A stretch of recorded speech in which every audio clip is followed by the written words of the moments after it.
नमस्कार। तो विलम्ब के लिए मैं क्षमा प्रार्थी हूँ।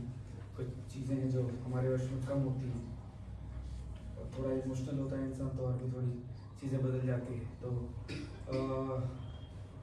आज का हमारा नाटक है कश्मकश। कश्मकश सुरेंद्र वर्मा के मरणोपरांत से मूल इसका नाटक का वही है। फिर उसको हमारे निर्देशक महोदय उन्होंने डिज़ाइन किया, उसको थोड़ा और उसमें कुछ चीज़ें जोड़ी, तो हमने उसको नया नाम दिया है। हमें उम्मीद है कि आपको हमारा नाटक अच्छा लगेगा। ये जो नाटक हो रहा है, ये असल में सुसत्या फाउंडेशन का द वॉइसेस करके एक 2 दिन का आयोजन था फेस्टिवल का। तो उस आयोजन का दूसरा दिन है। कुछ लोगों में आप में से कुछ लोगों ने कल इसमें एक और नाटक देखा होगा, द गेट कीपर स्टेट। आज हम बात करेंगे कश्मकश की। त्रिशान फाउंडेशन आपका स्वागत करता है इस नाटक में। हमारे निर्देशक हैं दुष्यंत बब्बर, और जो पिछले 17 साल से सक्रिय हैं इस फील्ड में, और आप परफॉर्मिंग आर्ट में मास्टर्स हैं और लगातार रंगमंच कर रहे हैं पिछले 17 साल से दिल्ली और उत्तर प्रदेश के तमाम भागों में। बच्चों के साथ आपको काम करने का बहुत ज़्यादा एक लंबा अनुभव है। और त्रिशान फाउंडेशन बच्चों के साथ जुड़े हुए कामों से को अपना बेस बनाकर उससे जुड़े हुए नाटक करती है और छोटे छोटे बच्चों के लिए विभिन्न तरह के काम करती हैं। तो हमारी संस्था जो है वो आपका स्वागत करती है। आप लोगों से एक बहुत हमारा विनम्र निवेदन है कि फ़ोन अगर साइलेंट कर लेंगे तो बहुत इंटीमेट स्पेस है, तो फ़ोन अगर साइलेंट कर लेंगे तो हमारे लिए बेहतर रहेगा। तो आइए देखते हैं नाटक कश्मकश, जिसके निर्देशक हैं दुष्यंत बब्बर। आइए।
आप सिगरेट पिएंगे?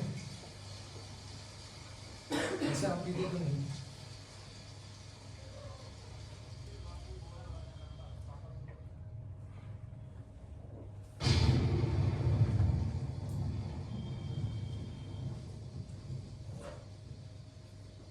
मेरा फोन पाकर तुम्हें ताज्जुब तो हुआ होगा।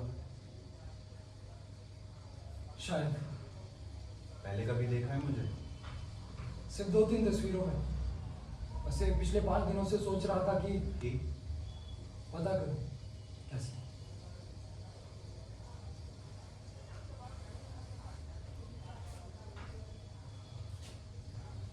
ट्रक के साथ हेडलॉन्ग क्रैश था। अस्पताल पहुंचने के 7-8 मिनट बाद ही। आखिरी वक्त क्या कहा उसने? उसे होश कहाँ था? मुझे खुद 7 बजे मालूम हुआ घर पहुंचने पर। यानी उन लम्हों में तुम उसके पास नहीं थे?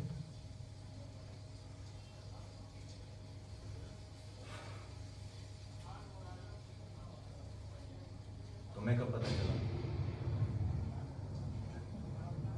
2 दिन बाद कैसे? दफ्तर में फोन किया था। क्यों? ओ, गलत सवाल है। क्योंकि पिछले दिन मिलने की बात हुई थी और वो आई नहीं। फिर? एक्सीडेंट की एक खबर मिली। फिर कैसा लगा? अफसोस तो हुआ हो कि दिल बहलाने को एक चीज मुफ्त में हाथ। शर्म नहीं आती तुम्हें? जो चला गया उसके लिए तुम कैसे समझोगे कि क्या थी वो मेरे लिए? तुम मुझसे क्यों मिलना चाहते थे? कि तुम्हें देखो, तुमसे बात कर सकूं। 2 दफा फोन तक किया। पहली बार आधे में ही फोन रख दिया। दूसरी बार जब नंबर पूरा डायल किया तो घंटी बजते ही क्यों? लगा कि पता नहीं किस तरह रिएक्ट करोगे तुम। डर? नहीं, पूरी तरह डर नहीं, लेकिन गलत समझे जाने और हो सकने वाली नाउम्मीदी का बोझ। तो मेरा फोन पाकर तुम्हें छुटकारा सा मिला। क्यों? क्योंकि तुम ही तो हो जो, क्योंकि हम दोनों ही एक दूसरे की चोट को समझ सकते हैं। हाँ, तुम तो समझ ही सकते हो। जख्म देने वाले जो खुद तुम हो। तो तुम इस तरह से सोचते हो। कुछ गलत है इसमें? जिम्मेदारी किसी एक पर डाल देने से बात सुलझी हुई लगती जरूर है, मतलब? लेकिन इस हालत में सच्चाई कभी नहीं होती। मतलब? जो कुछ किया मैंने अपनी खुशी के लिए। पर तुम्हारी ये खुशी मेरे लिए क्या बन गई, जानते भी हो? इसकी परवाह मैं क्यों करूं? और सिर्फ मैं ही तो जवाब देनी हूं इसके लिए। अगर जवाब देना होता तो, अगर वो भी अपना हाथ आगे नहीं बढ़ाते तो किस तरह?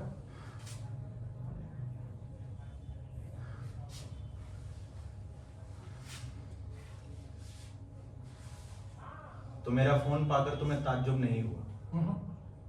तुम्हें अंदेशा था कि मैं? मुझे लग रहा था कहीं कुछ ना कुछ ऐसा जरूर छूट जाएगा जिससे। हाँ, छूट गया है। उसके पर्स में एक मखमली डिब्बी में उसमें जड़ाऊ कफलिंग और एक कागज के टुकड़े पर तुम्हारे इनिशियल्स के साथ सालगिरह की मुबारकबाद। उसकी दराज में एक डायरी थी, एक फोन नंबर बिना नाम का। डायरेक्टरी में देखा तो P और M पूरे खुल गए।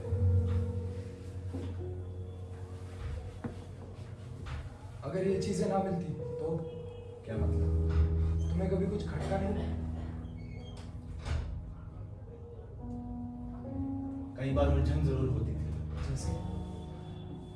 उसका अचानक गुमसुम हो जाना, अपने आप ही मुस्कुरा उठना, और कई शामों की नामौजूदगी से तो मैं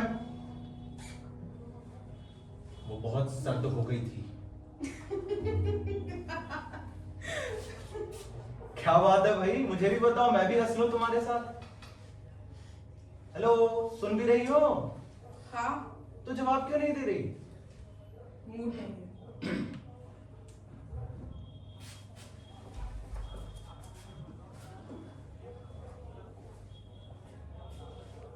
ये तुम्हारे लिए लाया हूं। अरे खोल कर तो देखो। बाद में। फिर वही बाद में। हर चीज बाद में ही रह गई है हमारी जिंदगी में। मुझसे कोई गलती हो गई है क्या?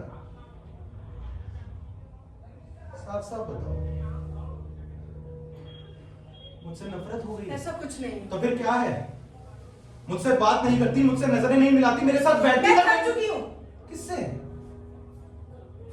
मुझसे?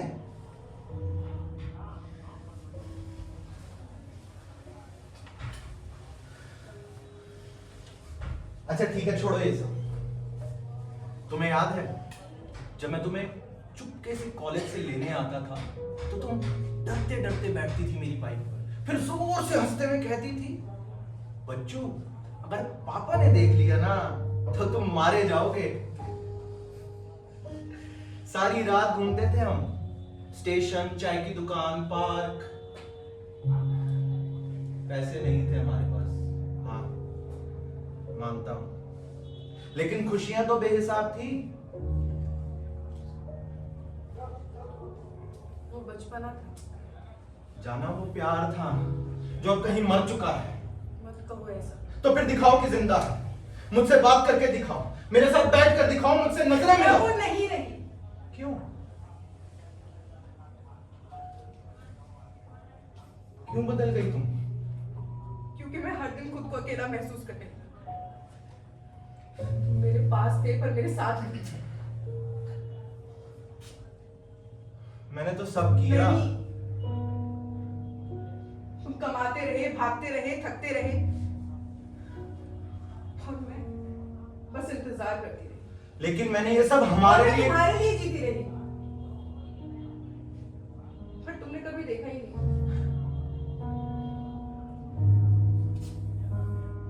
मैंने देखा ही नहीं। मैंने देखा ही नहीं। शादी के 4 साल मैंने किसी और की तरफ देखा तक नहीं।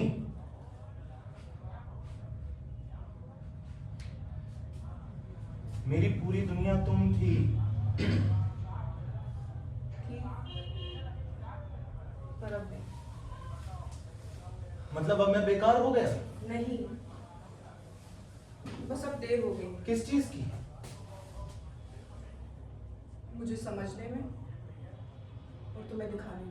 नहीं जाना, देखो मैं आज भी तैयार हूं बदलने को। मैं अभी भी लड़ सकता हूं और इस मैं रिश्ते के थक लिए। चुकी हूँ लड़ते लड़ते।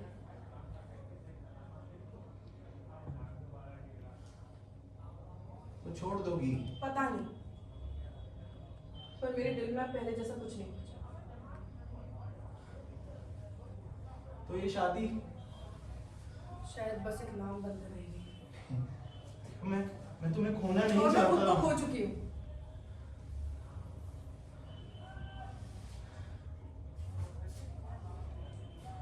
अच्छा, एक आखिरी सवाल, बस एक। क्या तुम अब भी मुझसे प्यार करती हो?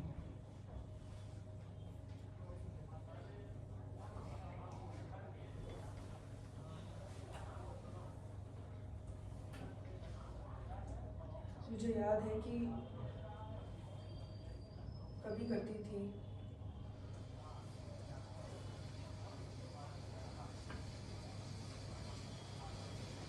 कब से? कब से था ये सिलसिला? पहले मैंने पूछा है। लेकिन जानने मैं आया हूं। 1 साल से थोड़ा कम। पहली मुलाकात कहाँ हुई? मेरे ऑफिस का रेनोवेशन होना तो इंटीरियर डेकोरेशन के लिए जगह दिखाई, फिर बजट और प्लानिंग पे बात हुई। उसके बाद उसके फॉर्म ने असाइनमेंट पूरा किया। फाइनल पेमेंट के 1 हफ्ते बाद एकाएक मुलाकात हो गई। कहाँ? सीपी। फिर हमने कॉफी पी सीसीडी में। कोना कॉफी थी सैंडविच के साथ। इसके लिए कहा किसने था? जाहिर है कि मैंने। और उसने एकदम हामी भर दी। एक बार भी ये नहीं कहा कि उसे कुछ और काम है, देर हो रही है या ऐसा कुछ भी?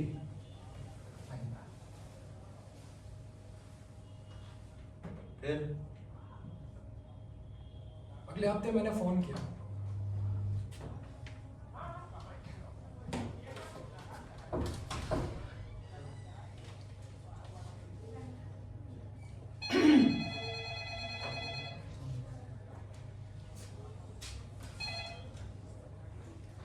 हेलो। हाँ जी, कौन? मैं? मैं अरे मैं बकरी हो गया। चलिए, कम से कम इस बकरी ने हंसाया तो सही। हम्म, वैसे इस बकरी के पास मूवी की एक एक्स्ट्रा टिकट है। अगर आप साथ चलेंगे तो बहुत अच्छा लगेगा मुझे। मैं बकरियों के साथ बाहर नहीं जाती। लेकिन ये बकरी थोड़ी अलग है। क्या पता मूवी के बाद घास खानी पड़े। घास क्यों? जो आप कहेंगी। कॉफी? चीज सैंडविच के साथ। जैसा आप कहो। ओके। मैं इंतजार करूंगा। तुम भी ना।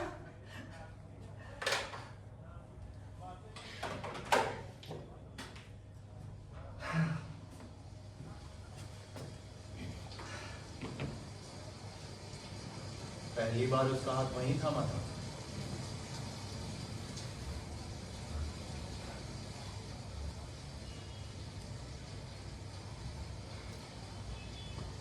उसने एक बार भी हटाया नहीं।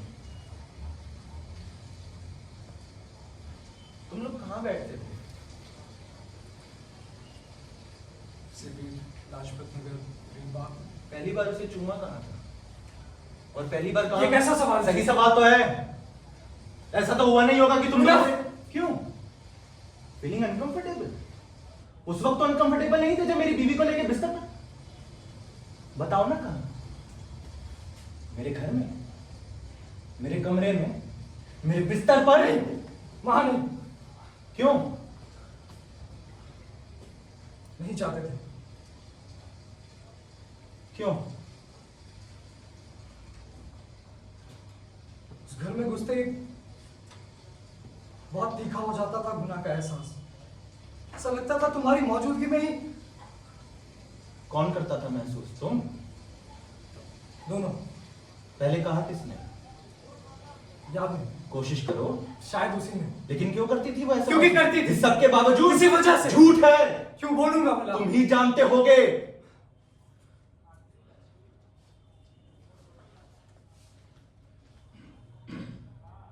काश तुमने देखी होती उसके मन की कचोट।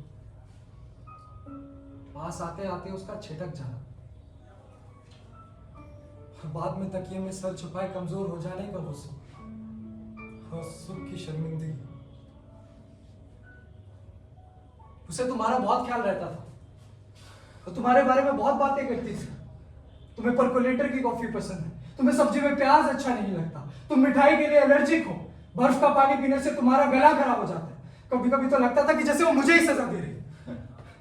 इतना भी सह नहीं पाते थे तुम। बात साफ साफ मेरे और उसके बीच थी। पर मेरा रिश्ता क्या था उससे? इतना ही घमंड आपने इस रिश्ते पर तो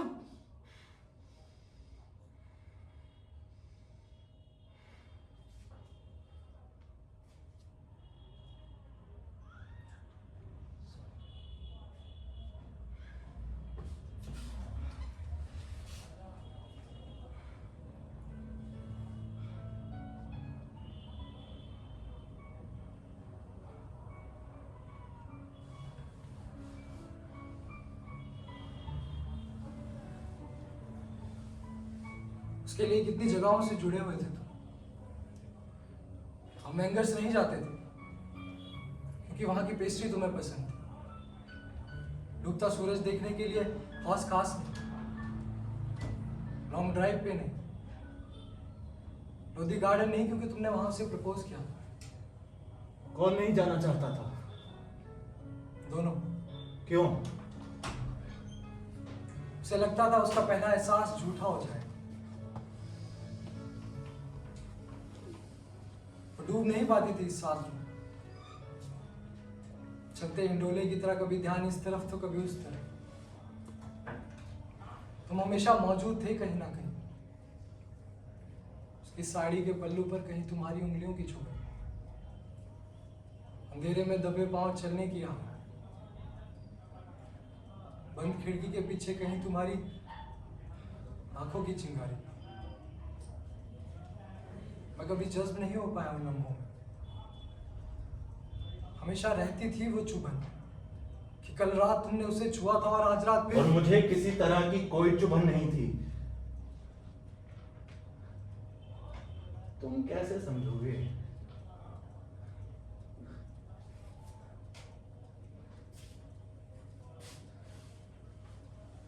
जब वो मेरे नजदीक होती थी तो मुझे लगता था कि बस अब इसके आगे कुछ भी दरकार नहीं।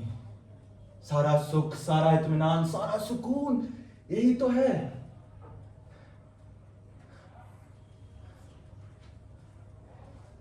लेकिन नहीं,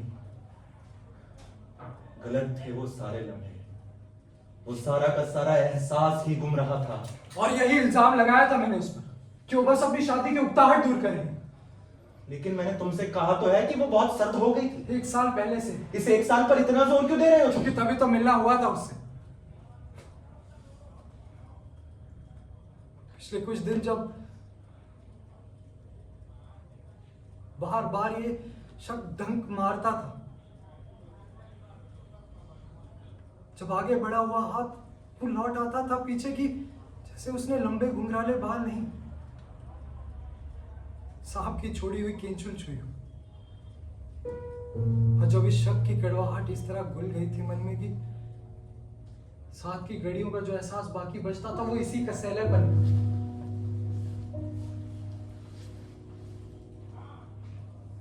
लेकिन तीखी तीखी बात सुनने के बाद जब वो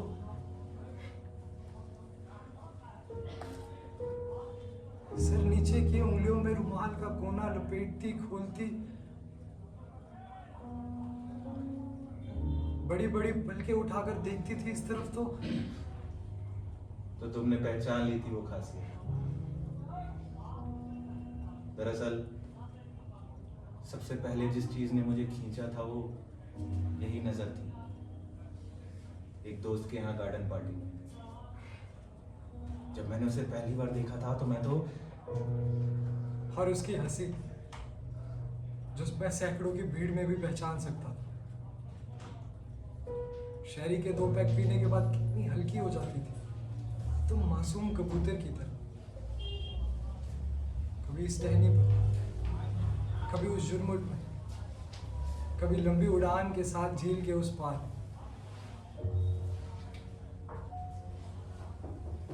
दाएं गाल पर, होठों के पास देखते अंगारे सा वो दिल।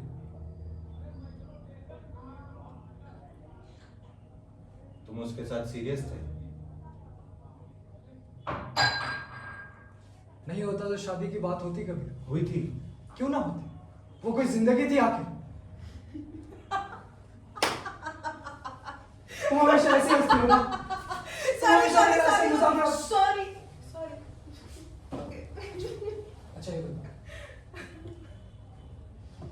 क्या सोचा तुमने?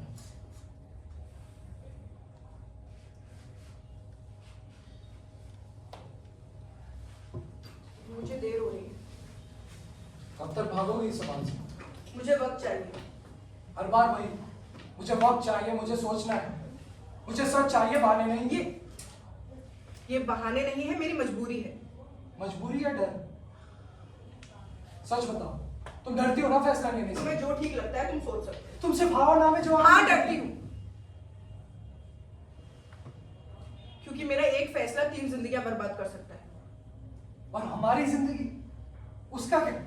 कौन सी जिंदगी है ये, आधी अधूरी बिना नाम की? तुम नहीं समझोगे, मेरी फैमिली है, मेरा और मैं क्या हूँ? एक गलतियां दिल बहलाने का Mind your तरीका। tongue।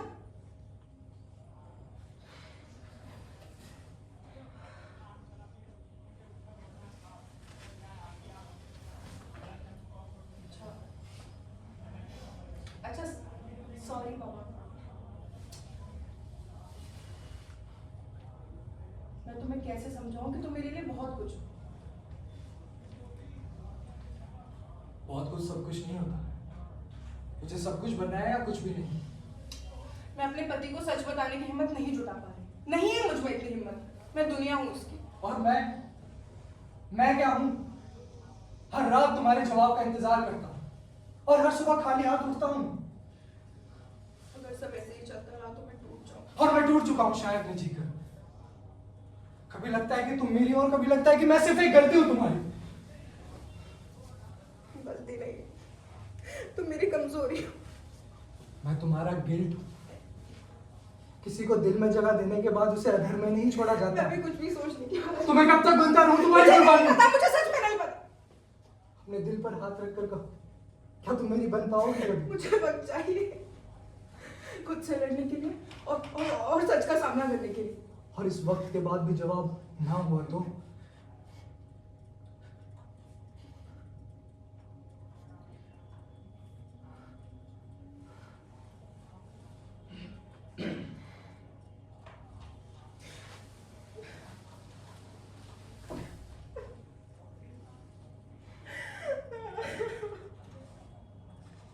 ठीक है, लेकिन याद रखना,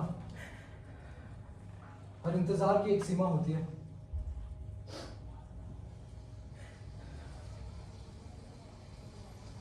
फिर? वो कोई फैसला ही नहीं ले पाई। लेकिन क्यों? क्योंकि दोनों ही रिश्तों में वो वहां पहुंचे ही नहीं जहां तो तुमको लेकर अभी भी अपने अंदर कमजोरी पाती, और तुम्हें चोट देने की ताब छुटा पाना बहुत मुश्किल था उसके लिए। क्योंकि बीते दिनों की मुझे नहीं चाहिए किसी की दया। अरे मैं कोई भिखारी नहीं हूं जो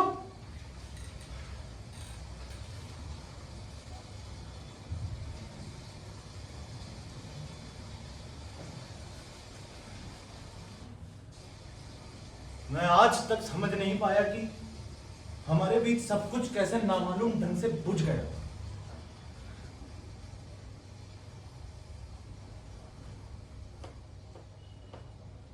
अच्छा, अगर हमारा एक बच्चा होता तो कुछ फर्क पड़ सकता था, हाँ?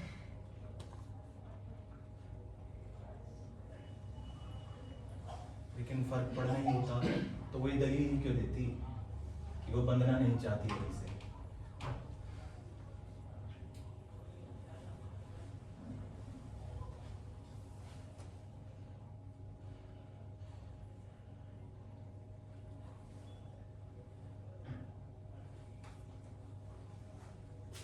ये तुम्हारे लिए थी।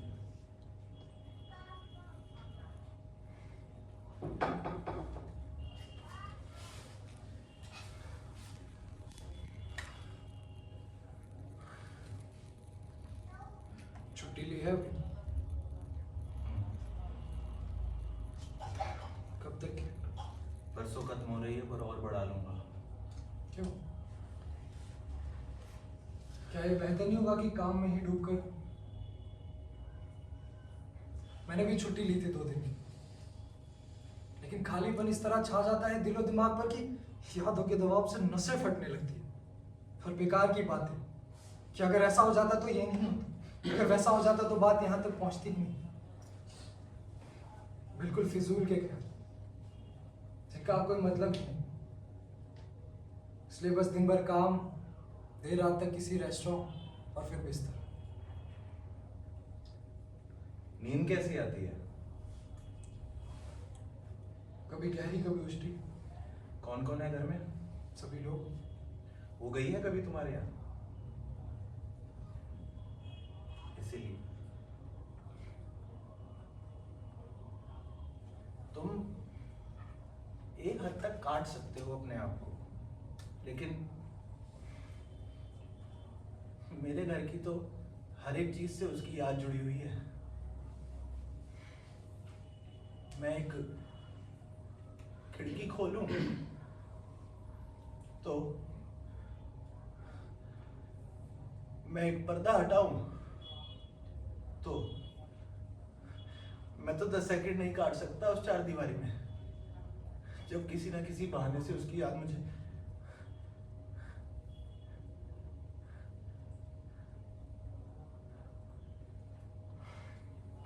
कुछ दिनों के लिए किसी नई जगह जाने से शायद। निकल रहा हूं आज शाम को ही। कहाँ? 2-3 नाम सोचे थे जहां की बर्थ पहले मिल जाएगी। कब तक? 2-3 हफ्ते। अगर ये सच्चाई बर्दाश्त हो गई तो लौट आऊंगा, वरना कहीं और तबादला करा लूंगा। और तुम? मैं तुमने क्या सोचा है? शादी करूँ जल्दी। बढ़िया है।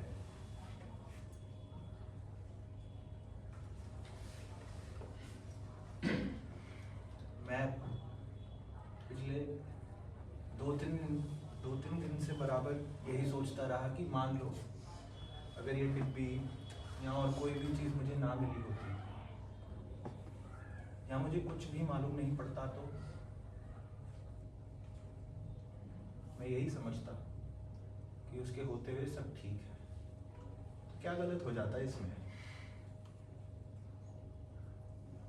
अब इत्मीनान का वो एहसास धुंधला क्यों गया है? उन शुरू के दिनों की याद से भी शर्मिंदगी होने लगी है, जब तुम कहीं नहीं थे हमारे बीच। उस सुकून की चमक भी इस तरह से झूठी लगती है कि अगर छुओ तो उंगलियों में उतर आएगी।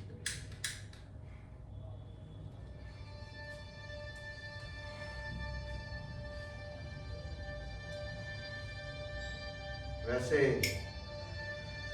तुम सब कुछ नहीं जानते मेरे बारे में।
सब कुछ कह दिया है। मैं टीम से परिचय करा देता हूँ आपका।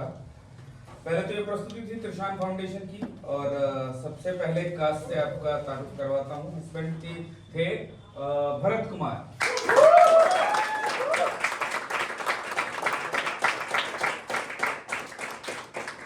लवर अंकुश नेगी,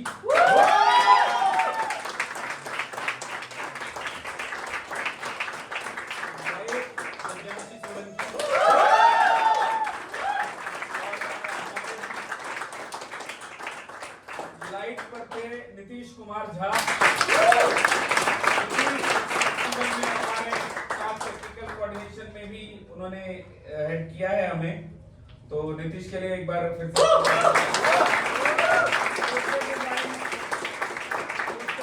आदित्य बजाज, निर्देशन और संगीत दुष्यंत बब्बर। मैं चाहूंगा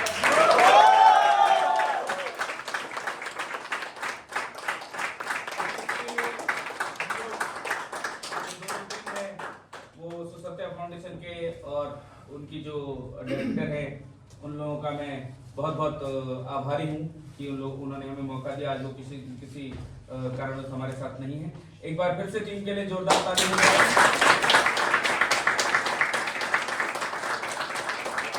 मैं एक बार अनुरोध करूंगा निर्देशक महोदय से, अगर वो कुछ कहना चाहें तो आपसे मुखातिब होंगे, वो बातचीत कुछ कर सकते हैं। First of all thank you so much for coming and हमारे एक्टर्स को उत्साह देने के लिए और 200 रुपये खर्च करने के लिए।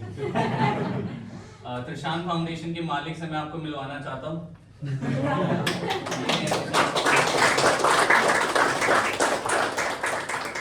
And again thank you so much. और थोड़ा सा लेट शुरू करने के लिए आई एम रियली सॉरी, तो थोड़ा सा वो हो जाता है।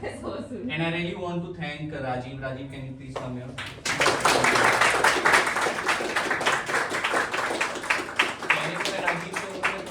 बट राजीव ने मुझे बहुत गाइड किया है चीज़ों में, और शायद उसी की वजह से ये प्रोडक्शन भी मुमकिन हो पाई है। I really want to thank Anshika for allowing me to come out of the house and do the rehearsals. And thank you guys, thank you so much, and I really want to thank my actors doing it for free. मुफ्त में काम यही लोग करते हैं और थोड़ा अच्छा भी कर लेते हैं। बहुत अच्छा। और सबसे ज़्यादा हम लोग बहुत आभारी हैं स्टूडियो सफदर के, प्रियंका मैम का। मैं चाहूँगा प्रियंका मैम हमारे बीच आए। हम लोगों ने 2 नाटकों में 2 बार इनके नियम को तोड़ा है। मैं सार्वजनिक रूप से आपसे माफी मांगता हूँ, और हम कोशिश करेंगे कि आगे से ये हम नहीं तोड़े, क्योंकि असल में प्रैक्टिस हमारी ऐसी हो गई थी कि फिर वो एक्टर जहाँ पहुँच गए थे वहाँ से अब उस चीज़ को अचानक से काटना मुश्किल था। खैर हमने इन्हें मना किया था, पर इस एक्टर तो फिर स्टेज पे एक्टर ही होता है, वो सुनता नहीं है। लेकिन हम कोशिश करेंगे यही दोनों नाटकों में आगे से ये गलती ना दोहराई जाए। असल में यहाँ लाइट जलाना अलाउड नहीं है, लाइटर और कुछ भी बर्निंग कुछ भी अलाउड नहीं है। वो हमने कल के नाटक में भी किया था, और चूंकि हमारा आज का डिजाइन वहाँ से थोड़ा संभालना खुद को ऐसा अभिनेता के लिए हो जाता है कि उसको कैरेक्टर वहीं से मिलता है, और शायद इस सब वजह से। लेकिन हम कोशिश करेंगे आगे से हमसे ये गलती ना हो। हम बहुत शुक्रगुजार हैं प्रियंका जी के, और हमारे मुस्तफा भाई के। मुस्तफा ने उन्होंने हमें बहुत सपोर्ट किया, और पूरे मुस्तफा आ जाइए एक बार। मुस्तफा भाई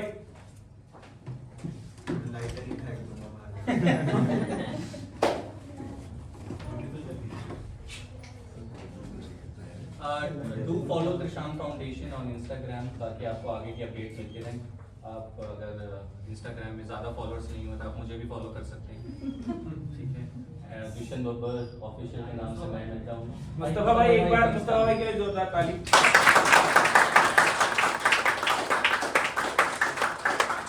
28 और 29 मतलब 4th सैटरडे और संडे ये नाटक वापस से दोनों नाटक होंगे। उसमें ये है कि हमने दोनों नाटक